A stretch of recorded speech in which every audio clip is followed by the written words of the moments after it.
Good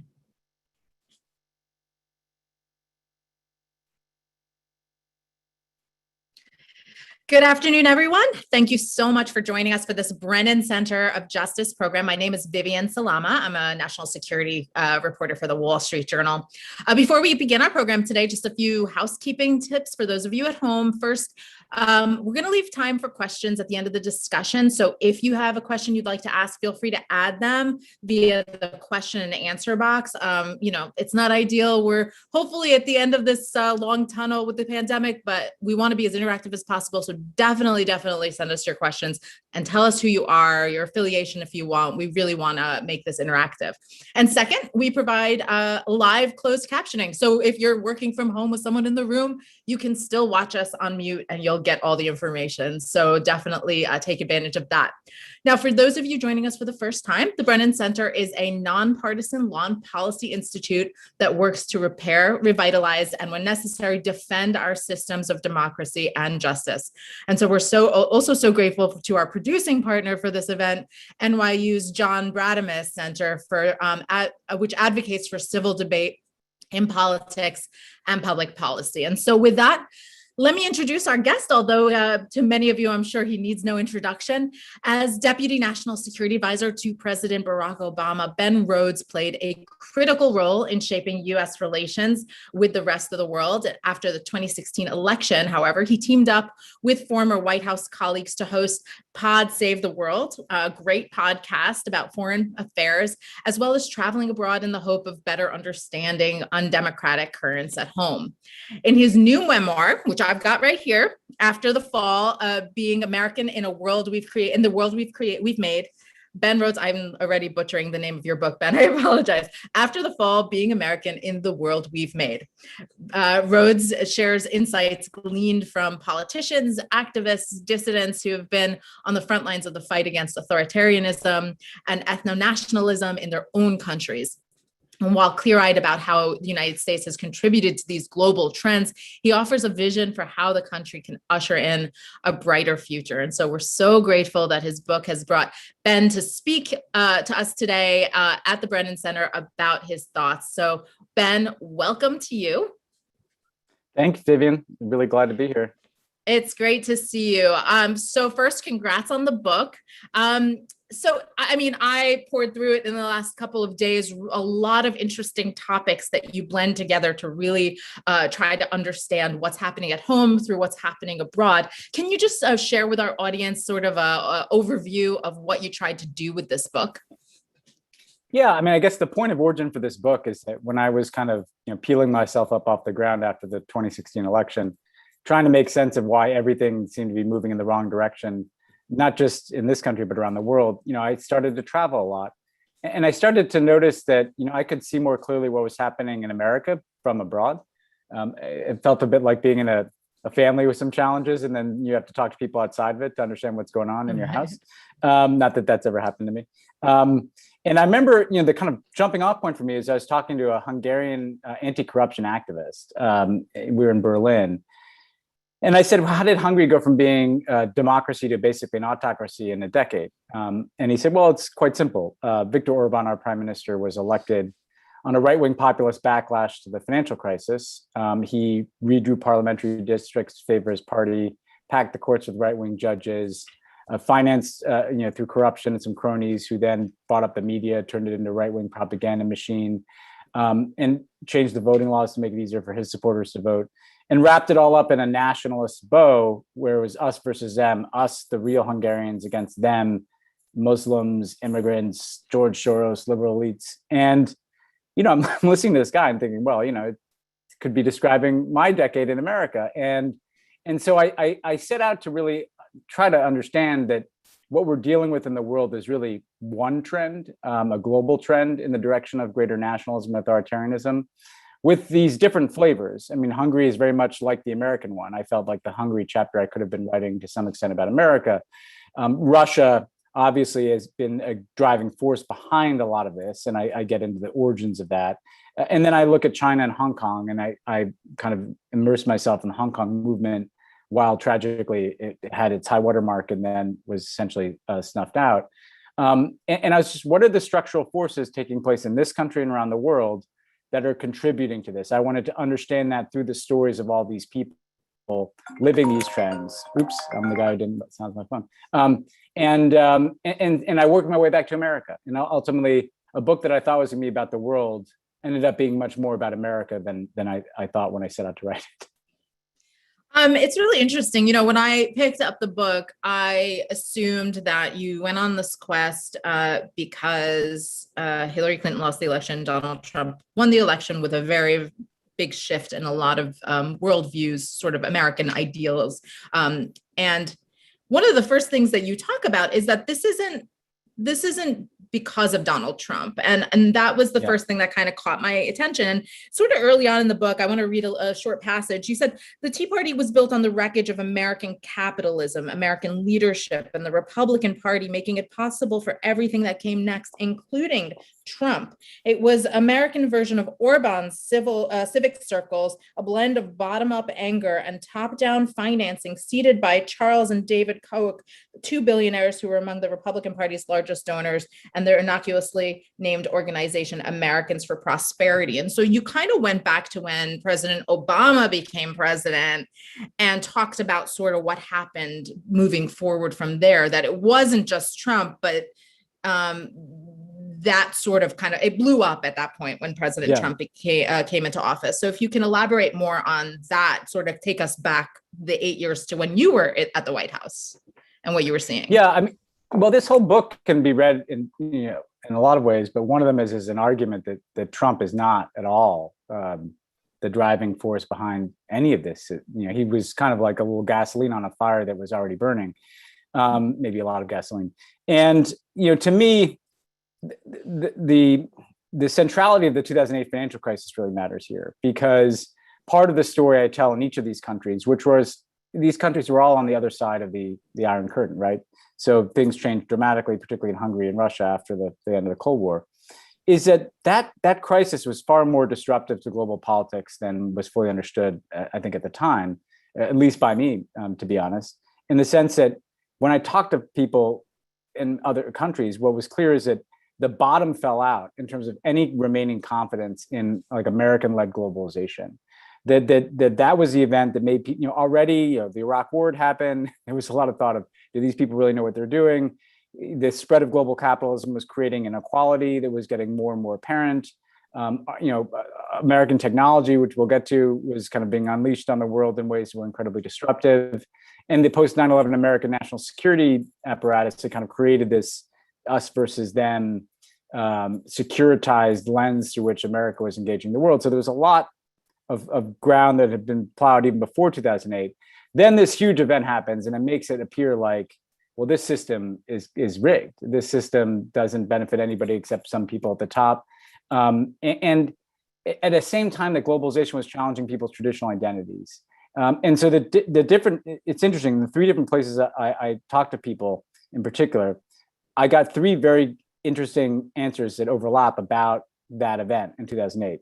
In Hungary, the basic answer I got was, Orban stepped forward and said, you know what, like this whole system that we've had for the last 20 years since the end of the Cold War is rigged. And what we need to do is go back to the most familiar kind of politics available to us, nationalism, the blood and soil nationalism. I'm the real Hungarian. I am the exemplar of a set of traditional values, and don't trust these elites, including all these foreign forces that have basically turned out to be a raw deal for you.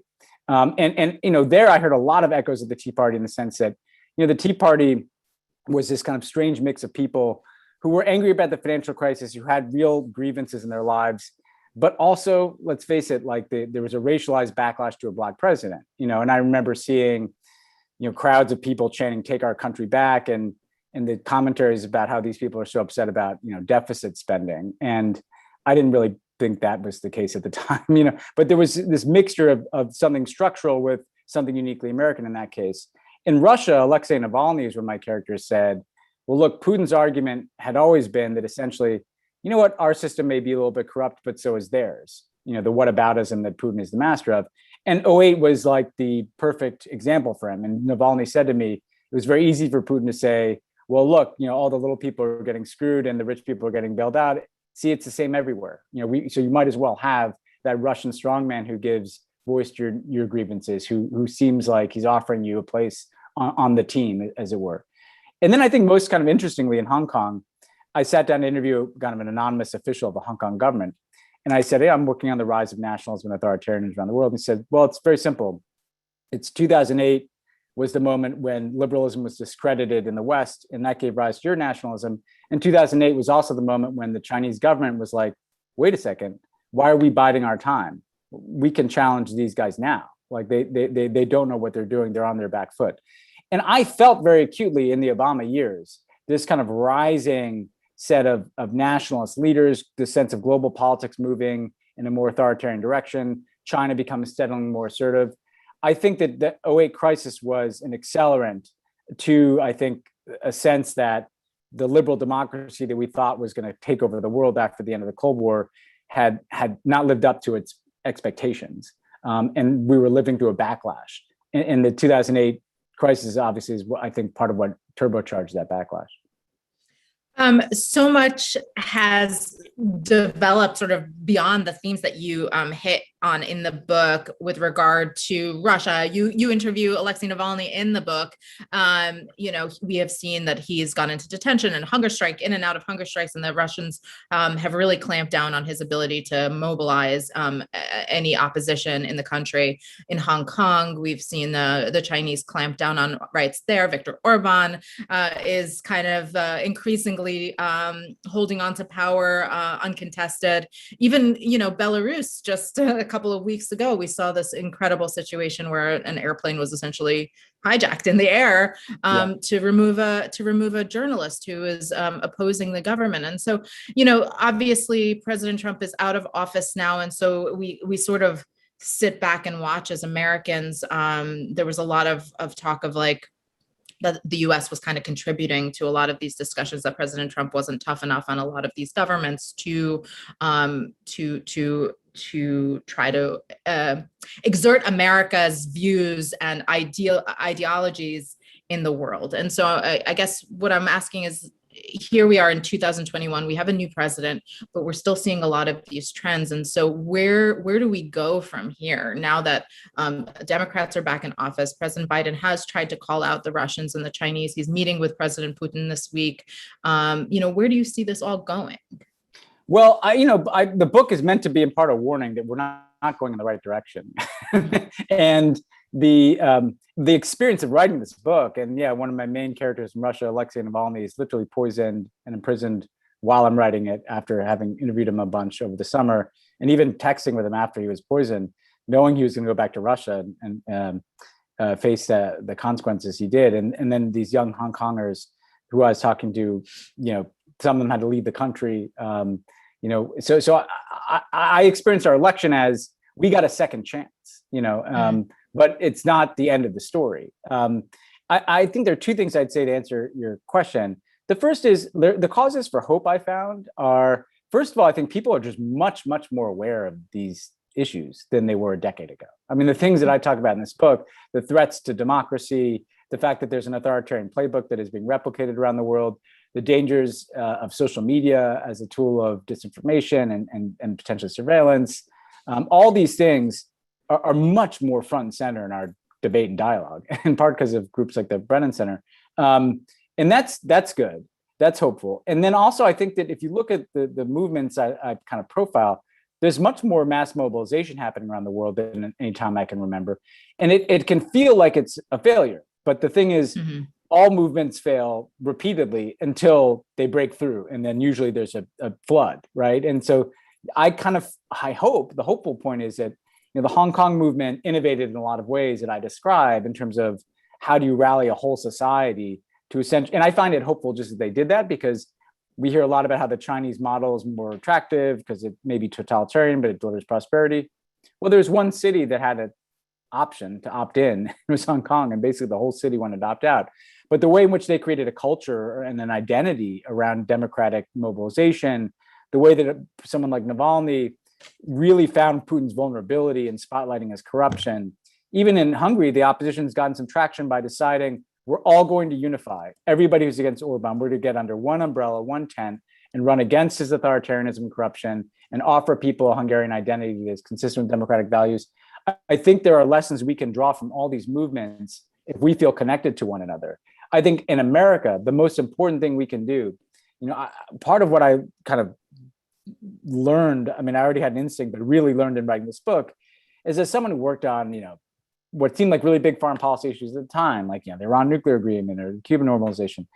The most important thing America needs to do is get its act together, like far more than any one foreign policy, any sanction that, Biden could impose on Putin, like our capacity to make our multiracial, multi-ethnic democracy work, our capacity to start trying to get our arms around what American-made social media and technology is doing around the world, our capacity to kind of unwind the post 9/11 wars that I think have been an accelerant to authoritarianism for a lot of reasons around the world. Like all these things start at home. And I think we have to stop thinking about democracy as something that we go around the world and kind of lecture people about and sanction the bad guys and say nice things about the good guys, and it works out in the end. It's a contest that is happening everywhere. And mm-hmm. Contest in America is by far the most powerful thing that we could do for other countries. It's funny because you just reminded me of an anecdote that you had in the book about your conversation with Alexei Navalny, and he kind of got snarky with you about, kind of America's own faults. We saw earlier this year, National Security Advisor Jake Sullivan and Secretary of State Tony Blinken in Alaska meeting with the Chinese, and after they lectured the Chinese about sort of unfair trade practices and intellectual property theft, the Chinese turned it right back at them and talked about January 6th, talked about economic inequality in the United States, talks about racial tensions in the United States. And so, the Biden administration has been very proactive about calling a lot of these authoritarian leaders out. But how good are they at looking at the mirror at America's own issues, do you think? This whole book is a look in the mirror that doesn't that looks at the part of yourself in the mirror that you try to avoid, in the sense that I basically make an argument that the last 30 years we've been the dominant power. Like almost unprecedented level of dominance of global affairs if you look from 1990 to 2020, and this is the result. And that's why I subtitled the world we made. Like obviously we shaped a lot of things, the inequality in the world because of the kind of unregulated brand of capitalism that we particularly pursued since 1990. As I mentioned, like the war on terror, I kept running into the fact that every one of these other leaders basically adopted that securitized frame for their own purposes, whether it's Orban putting Muslims in, essentially camps, Vladimir Putin using terrorism to justify like his authoritarian takeover after 2002. The Chinese use a lot of the same language to justify, their quote unquote people's war on terror in Western China against the Uyghurs. That doesn't mean we're responsible. Like obviously they're taking this to extremes, but I think it does mean that we have to think about, what have we prioritized as a country the last 30 years? I talk about capitalism and kind of profit and technology and security, national security. Can any of us kind of say that in the way that we've approached politics in this country, democracy has been more important than profit and security and technological development? I don't think so. So I think this takes a sea change. And look, at the end of the day, I'm not whatabouting this to the point that I think America is no different than Russia and China.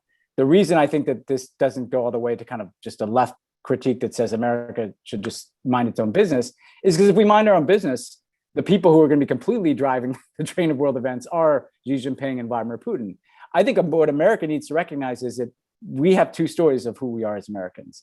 There have always been two stories, dating back to when the Declaration of Independence said all men are created equal. It was written by a guy who owned slaves, right? We want to believe the better story we tell about a multiracial, multi-ethnic, inclusive democracy that is constantly bettering itself.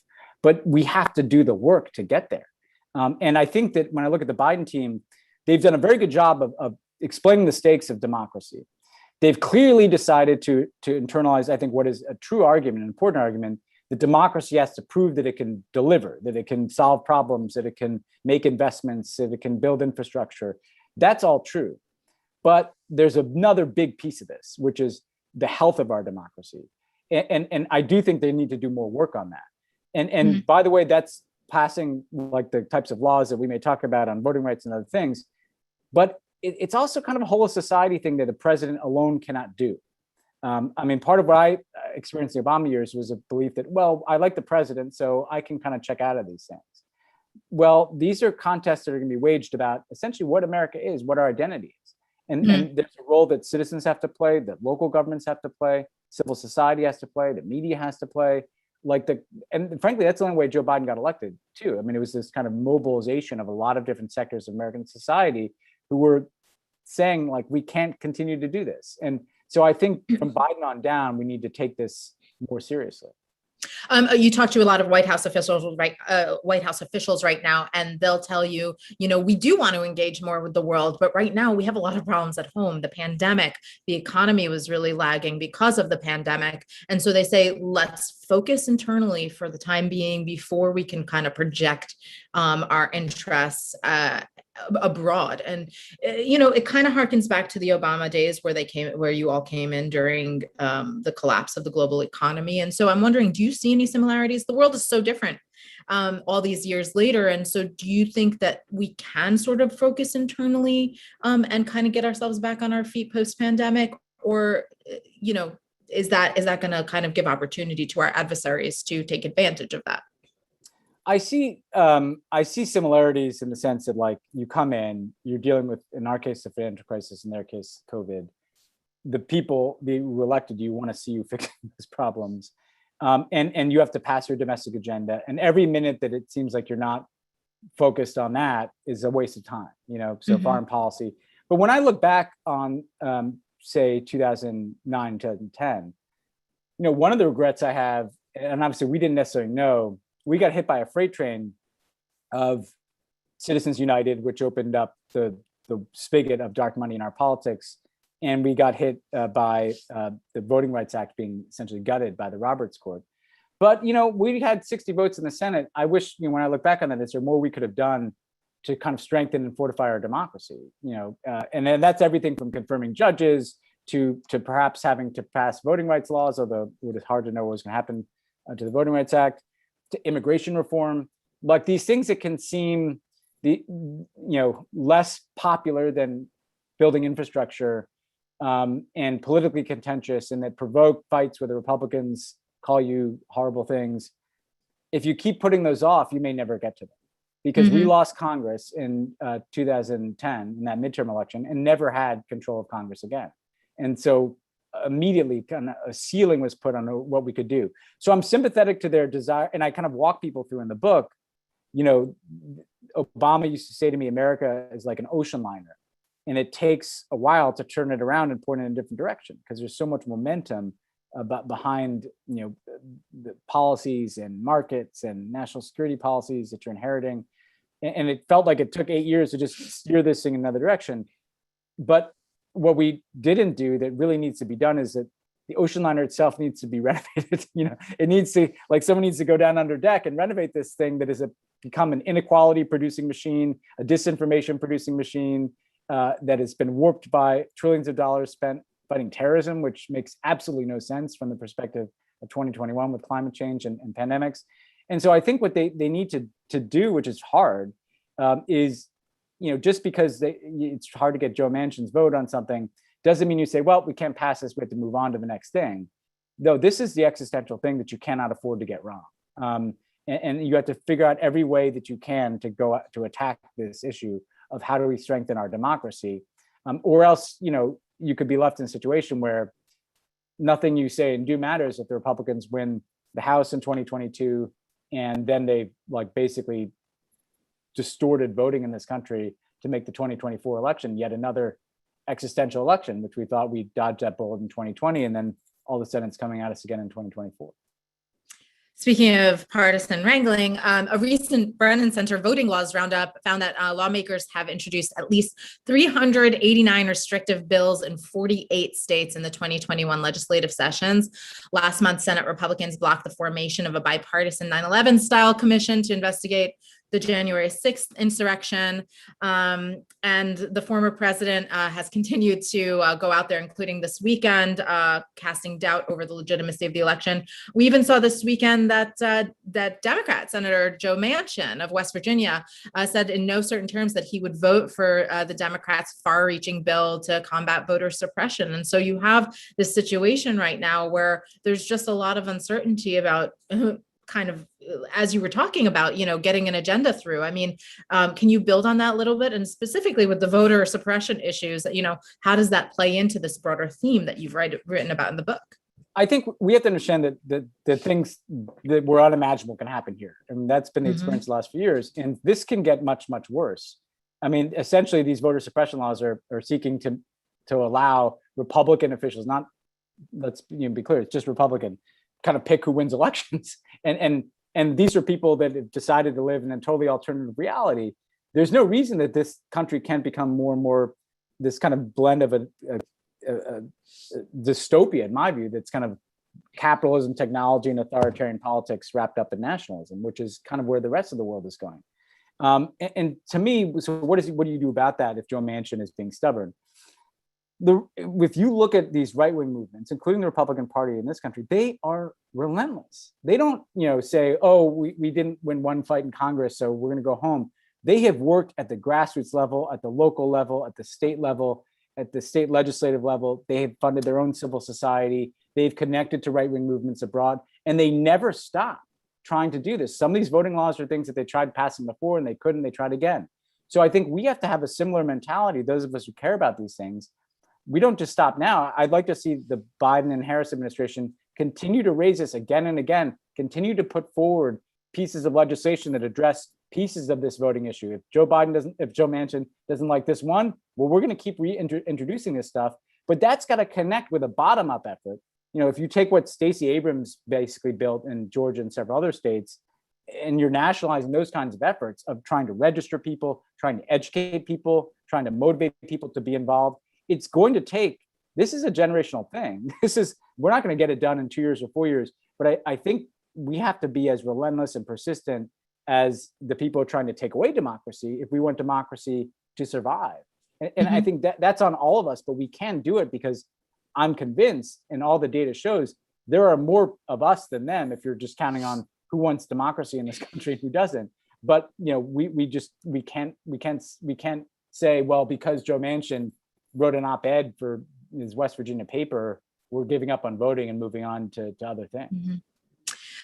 We have a few more minutes before we start taking questions, and they're starting to roll in. So I want to give a lot of time. But before we do that, what I'm curious about, media always comes up in these conversations, and you hinted about the social media element of this whole trend that you're seeing worldwide.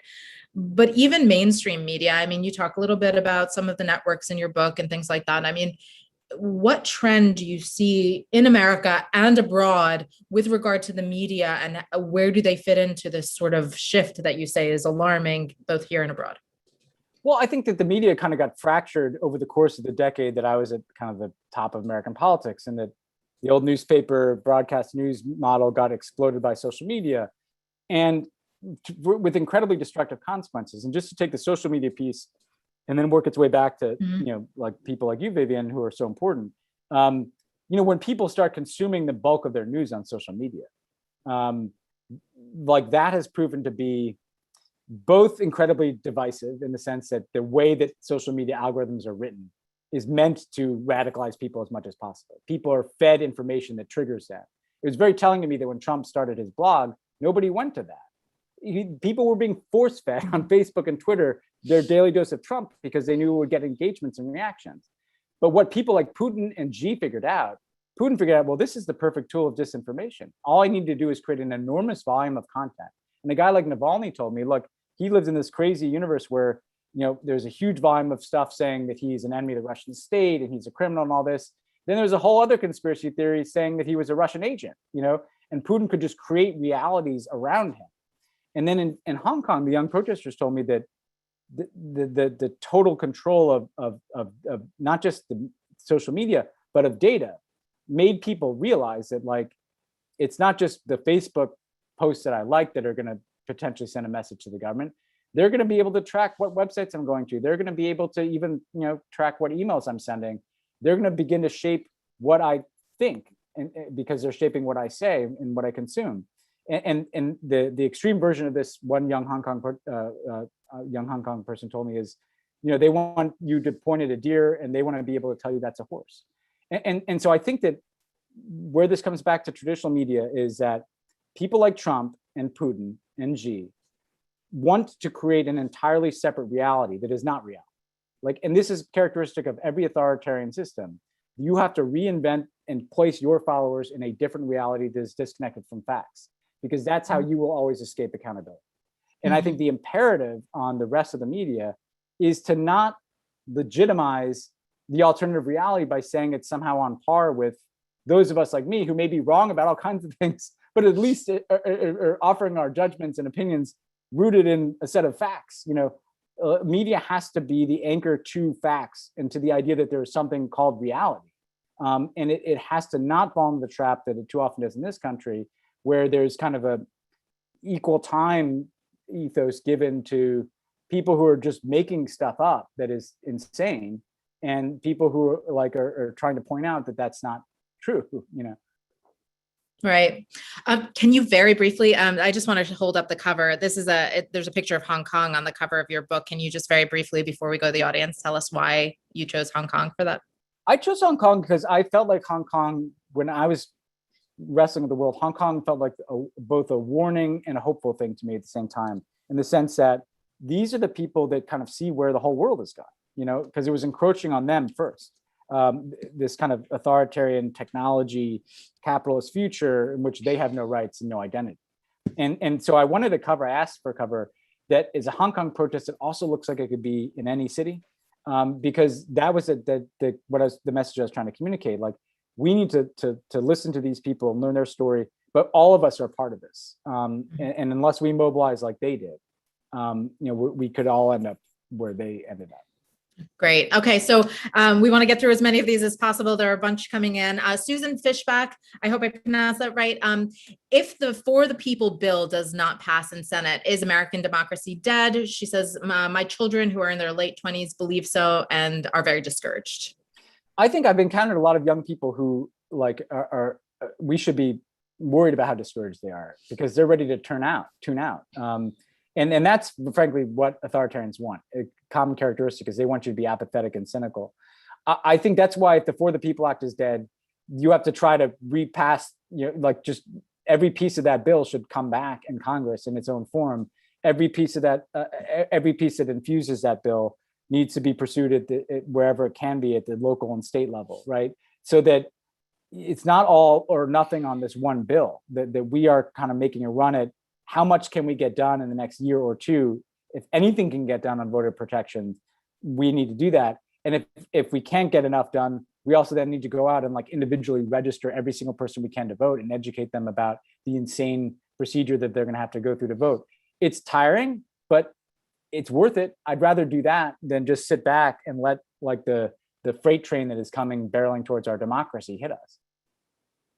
Very interesting. Julie Beer asks, can you give us any hope that we can fight and defeat nationalism in US and China? It's pretty depressing. Give us some hope, Ben.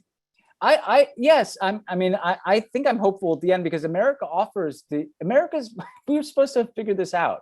We were supposed to say, hey, we can create a national identity, even a nationalism that it makes room for everybody. This can be a multiracial, multi-ethnic democracy where people come from anywhere and could look like anything and worship any God or no God and be American, right? And that's why my subtitle is Being American, the World We Made. If we can show that it's possible to have a national identity that is not ethnonationalism, blood and soil nationalism, that is going to be much more powerful than any foreign policy.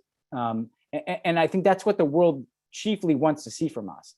And the other hopeful thing I find is that everywhere I went, younger people were not on board with this. In Europe, there was this kind of nationalist backlash that Orban represented. There's a backlash to that now. And I profiled some young people who literally started political parties, some of them getting into government, who are basically wrestling with this idea of what does it mean to have an identity that's Hungarian and European and universalist in terms of views of rights. And you find that in Hong Kong. And I don't think people want to live under that kind of nationalism, particularly younger people. So I think we just have to do the work here in America of demonstrating what's possible, because that's what our story is supposed to mean around the world. It was never, people would roll their eyes that like the Obama's election was so powerful abroad. But the thing is, like, symbols end up mattering more than policies in the long run. Culture matters more than policy in the long run. 30 years from now, like, no one will remember, some, I don't know, I named some policy I worked on, but they'll probably remember like a set of speeches Obama gave. Like, that to me is the point that who we are as Americans matters as much as any one foreign policy we pursue. Interesting. Interesting question from Jeffrey Davis, who asks, how does Mr. Rhodes see climate change and the necessary actions impacting the major governments, major companies, and the far right deniers and skeptics, the young next generation of leadership, etc.? What are your views on that? Yeah, I mean, I think, look, climate is the issue, right, that is going to be most impactful on the life of me and my children. And it highlights to me the stakes, because on the one hand, this collection of nationalists is not going to deal with climate change. Like, I remember thinking in the Trump years when I was like, well, we've got Donald Trump, Xi Jinping, Vladimir Putin, Narendra Modi, Bolsonaro, Erdogan, Boris Johnson, like, these guys, and they're all guys, are not going to band together to make collective efforts to transition the global economy, because they don't care. They don't think more than the next year in power that they want to be in power. So first point is, don't go with these guys. If you have a prayer of fighting climate change, nationalism is literally the opposite of what's necessary. I think the hopeful thing is, as more and more young people are getting drawn into politics through climate change, like, it necessitates a different kind of politics. So when you see climate strikes and you see mass mobilization of young people beginning to take hold because they get how much climate change is going to determine their future, I think that those kind of movements for climate change action need to coalesce with movements for democracy, because they're totally related. Like, to use the word, they're very intersectional. You cannot solve the climate issue unless you reject the kind of nationalist authoritarian brand of politics that says we don't even live in objective reality. Because if you say you don't live in objective reality, you can say climate change is a hoax. Or leaders who are, the selflessness that's required to say, let's do things now, so then 10 or 20 years from now, we'll be in a better position. That's not something that nationalists do, right? So that's the hopeful point, is that a mobilization around climate, I think, is also a mobilization around democracy. And I do think, again, it's a whole of society thing. It has to bring in the private sector as well. Mm-hmm. We have an anonymous question essentially asking, how do you make people care about foreign policy in America today? It ranks among the lowest or one of the lowest priorities. And so in terms of specifically promoting democracy abroad, how do you get people to see the value in that? I mean, I think, look, I've seen these polls. I think chasing Americans, like promoting democracy, you ask Americans, like, do you want to go promote democracy around the world? I think what they hear is the Iraq War. I think part of what was so damaging is democracy promotion got kind of attached to the Iraq War by the Bush administration. And it's never, for most Americans, it's never been separated from wars in the Middle East, because we used and that was part of what was so damaging, right? It discredited democracy around the whole world to say that was like our post facto Iraq justification after the weapons of mass destruction weren't there. So I take those polls with a grain of salt, because I think that's what they're reflecting. I think that it's not, I don't think we need to get Americans to say that they want our whole foreign policy to be about this. I think I just want Americans to care about democracy here. I'd settle for that, which it's going to take some work just to do that. Because I think that part of the argument this book makes is there's not really any difference between domestic and foreign policy anymore. Like, some of the same forces that I look at in this book in terms of Russian unraveling of the international order and disinformation campaigns, well, some of those same forces obviously are right here in our politics every day and right here on our internet every day. And so when I look at an issue that I care about, like, how do we regulate social media? so that disinformation campaigns and hate speech aren't radicalizing huge swaths of our society. Is that a domestic issue because it obviously involves US domestic platforms? Is it a foreign policy issue because it involves stopping Russian disinformation campaigns? I don't know. It's just an issue that we have to get right if we want to live in a democracy. So to me, I think of it as getting Americans to care about democracy first and foremost. And look, on some of this stuff, like, like you can tie yourself in knots in a White House thinking like, well, how do I tie the situation in Belarus to the middle class or something? And it's like, we just stand up for certain things because we're American. And that's why I think it's fundamentally about our national identity. Republicans figured out that national security is a national identity issue, right? So they get their voters really scared about like Iran. It's not because their voters care about Iran. It's not because their voters have studied the history of the Islamic Republic and nuclear proliferation in the world. It's because somehow it's part of this us versus them. They're part of the them, and it's really a domestic issue. So I think Democrats need to stop being too worried about this and just standing up for what we believe in. I mean, how do you, and now it's me asking a follow-up, how do you reconcile between that us versus them and the need for engagement? You saw very different approaches from the previous administration to this administration in terms of engaging with North Korea, engaging with Iran. This administration wants Iran to reverse back to some form of an Iran nuclear deal versus, the previous who was meeting with Kim Jong-un, which is probably out of the question for this administration. Where do you reconcile that you can actually find common ground with adversaries and work together versus for everybody to just sort of judge the us versus them situation and make it get worse? I mean, as someone who's supported engagement with adversaries, including some authoritarian ones, although I would argue that ultimately engagement it can be, in certain cases, a better way of promoting values and just putting them in a hermetically sealed bubble like we've done with Cuba, for instance. I think that it you have to separate out, the Cold War is kind of instructive, and I go back, and things were hardly perfect in the Cold War. We made all kinds of mistakes in the Cold War, but there was this kind of common understanding that America was supposed to stand for a set of values around the world and was supposed to support people who wanted to have solidarity with us in the pursuit of those values.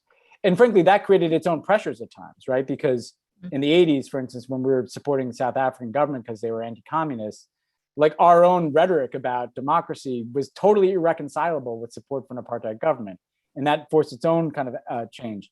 I think if the basic story that you're telling about who we are, what America stands for in the world, what we represent, whose side we're on, is one of fundamental embrace of universal values, and it's a given, and that within that, underneath that umbrella, you're doing all kinds of stuff. You're providing foreign assistance, but you're also doing, you're doing arms control agreements with an Iran to solve a problem like that over here. That doesn't need to implicate the fact that the overarching purpose of everything that you're doing is to be the exemplar of democracy in the world. And we can't think that we can change governments. I think that kind of militarized regime change policies, again, undermine the point that America is supposed to just be, if you look at China, I think we'd all agree that China is now in many ways having a corrosive impact on democracy, and their system of governance is moving to other places.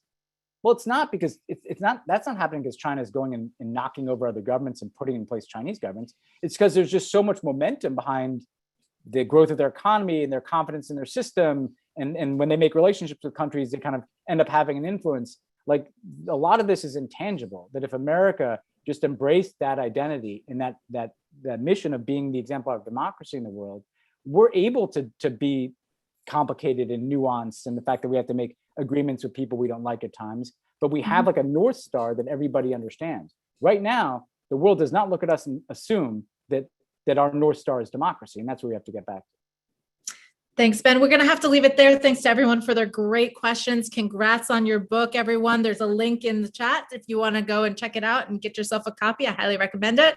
Want to thank the Brennan Center of Justice and the NYU Brademas Center for hosting us. I'm Vivian Salama. And a quick note before we leave you, stay up to date on key issues impacting our democracy with weekly analysis and insights from the Brennan Center.